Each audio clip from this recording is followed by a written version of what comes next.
Fome de Poder. Este livro se destina às pessoas que em qualquer fase de suas vidas almejam construir o seu próprio negócio ou fundar uma empresa. O McDonald's foi a primeira cadeia nacional de restaurantes dos Estados Unidos, tendo sido fundada na década de 1940. Ray Kroc, o nosso autor, foi o homem responsável pelo exponencial crescimento da marca. Este microbook traz os elementos principais da biografia de Kroc até você. Além de divertida, esta narrativa o colocará em contato com importantes informações acerca da história do McDonald's, a fim de ajudá-lo a encontrar a fonte de inspiração necessária para deslanchar os seus próprios projetos. Boa leitura! Começando aos 52 anos.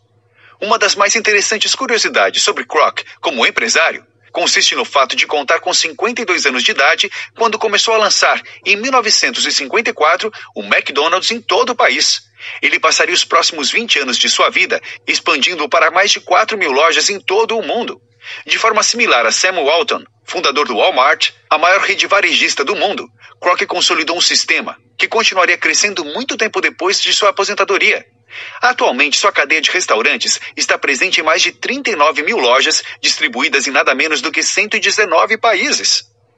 Antes de atuar na empresa, o autor trabalhava com a venda de multimixers, aparelhos utilizados para a produção dos populares milkshakes.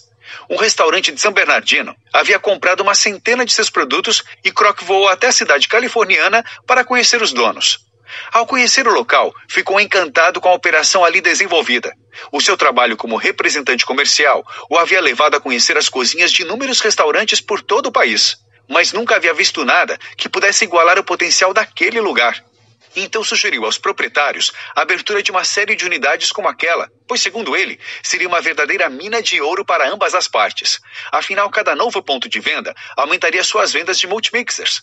Os irmãos McDonald concordaram em deixar Kroc abrir novas lojas. Quando retornou a Chicago naquele dia fatídico em 1954, Kroc trouxe consigo um contrato assinado com os McDonald's. Embora já estivesse com 52 anos e contasse com alguns problemas de saúde, como artrite e diabetes, estava convencido de que em sua vida o melhor ainda estava por vir. Seu otimismo, como sabemos, seria mais do que recompensado. Afinal, esse espírito empreendedor esteve ao seu lado, animando-o mesmo quando tudo o que ele negociava eram apenas copinhos de papel. Vendendo copos de papel. Até este ponto de sua vida, Kroc tinha sido um vendedor de sucesso e um trabalhador esforçado. Antes de negociar multimixers, ele vendia copos de papel, ramo que selecionara, porque notou que esses produtos se consolidariam como hábito de consumo dentro de poucos anos. Suas técnicas de vendas se desenvolveriam nesse período, quando o autor descobriu que os clientes apreciavam a abordagem direta. Muitos vendedores podem fazer boas apresentações e, eventualmente, convencer os compradores, mas nem todos são capazes de reconhecer o momento crítico em que devem parar de falar. Quando o autor percebia, durante uma negociação, que seu interlocutor começava a se inquietar, olhando para o relógio ou mexendo nos papéis em suas mesas, ele parava de falar e se encaminhava diretamente para o fechamento da venda. Tal perspicácia seria de grande utilidade para desvendar um dos segredos gastronômicos mais bem guardados de todos os tempos: como replicar as deliciosas batatas fritas servidas no restaurante de São Bernardino. Batatas fritas. Após conseguir o aval dos irmãos McDonald's para levar o restaurante a todo o país, Kroc começou a trabalhar na criação da segunda loja. Conseguir as batatas fritas certas provou ser um grande desafio. O autor sofreu bastante até conseguir replicar a receita do restaurante original.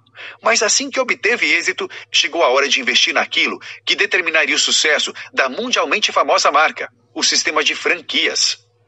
Franquias. Agora que já atingimos a metade da leitura, chegou o momento de nos aprofundarmos acerca do sistema de franquias implementado pela companhia. O gerenciamento do estresse de um indivíduo que, como Kroc, deveria arcar diariamente com uma enorme carga de responsabilidades, além de algumas das mais importantes dificuldades superadas pelo autor. A maioria das lojas do McDonald's eram, e são, franqueadas. Isso criou uma cultura de pequenos empresários, muitos dos quais operavam vários McDonald's de uma vez só e se tornaram muito bem-sucedidos.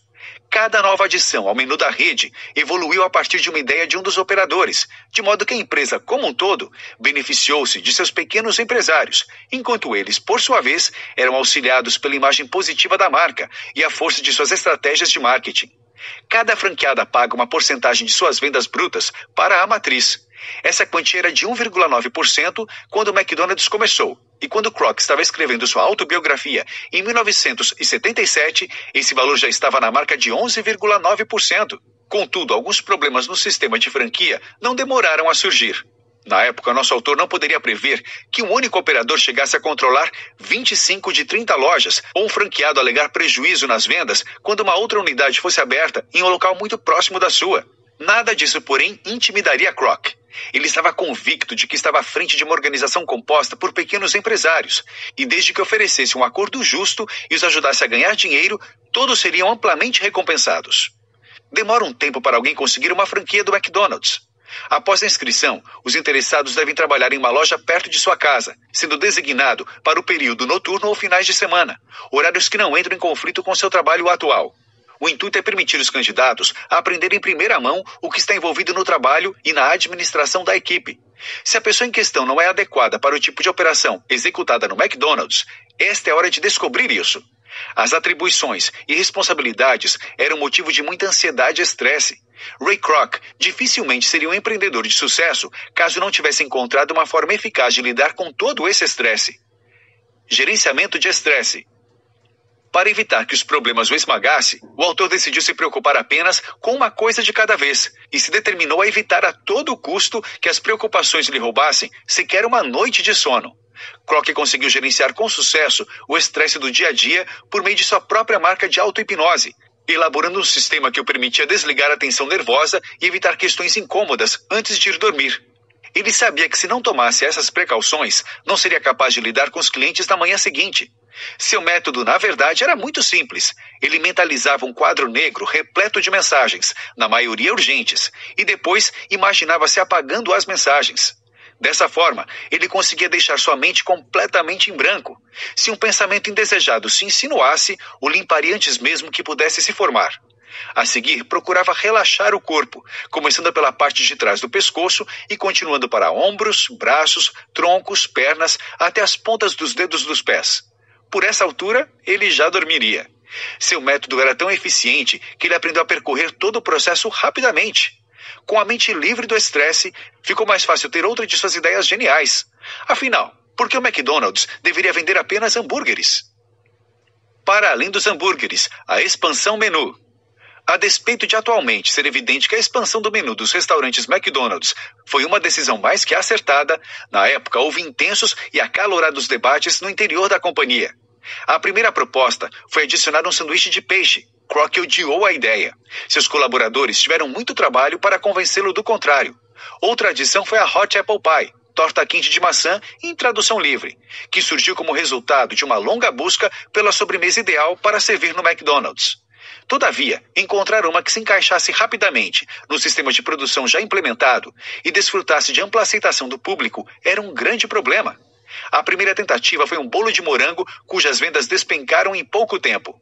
Kroc estava pronto para desistir quando Lytton Cochrane, um franqueado de Knoxville, Tennessee, sugeriu uma torta frita, que, segundo contava, era uma sobremesa típica dos estados sulistas. O resto, claro, é a história do fast food. A torta de maçã quente e, mais tarde, a torta de cereja quente demonstraram possuir aquela qualidade especial, isto é, a elegância de um finger food, alimento que deve ser diretamente consumido com a mão, dispensando o uso de talheres, que as tornaram perfeitas para o McDonald's. Força de vontade, espírito inovador, capacidade de iniciativa, pés no chão, conhecimento do mercado e das preferências do público. Todas essas qualidades sustentaram a trajetória de Kroc. Porém, há um elemento que o nosso autor considerava indispensável e, como tal, não poderia deixar de ser mencionado aqui: a importância de economizar. A importância de economizar. Como Sal Walton, que viajava na classe econômica enquanto era um dos homens mais ricos do mundo, Ray Kroc também estava poupando o dinheiro da empresa. Ele comprou uma frota de 19 ônibus personalizados, equipados com cozinhas, banheiros, telefones, TVs a cores e assentos estilo lounge, e os alugou para a companhia por $1 ao ano. Além disso, o autor adquiriu também o avião da empresa, um jato Grumman Gulfstream G2. O McDonald's o alugava pelo mesmo preço de $1 por ano. A ideia se consolidaria entre os homens de negócios americanos. Jeff Bezos, da Amazon, faz questão de lembrar aos passageiros que ele, pessoalmente, está pagando pelo jato da empresa. E o mesmo se dá com Sergey Brin e Larry Page, do Google. Notas finais. Embora exista uma relativamente vasta bibliografia acerca da história da rede de fast food McDonald's, que oferece uma perspectiva mais crítica e talvez mais completa, Fome de Poder não deixa de ser um livro bastante interessante. Afinal, não se pode negligenciar a profunda experiência de um indivíduo que, empreendedor por excelência, trabalhou duro e superou todos os obstáculos, sustentando-se em princípios sólidos o bastante para permiti-lo criar um verdadeiro império a partir da venda de hambúrgueres.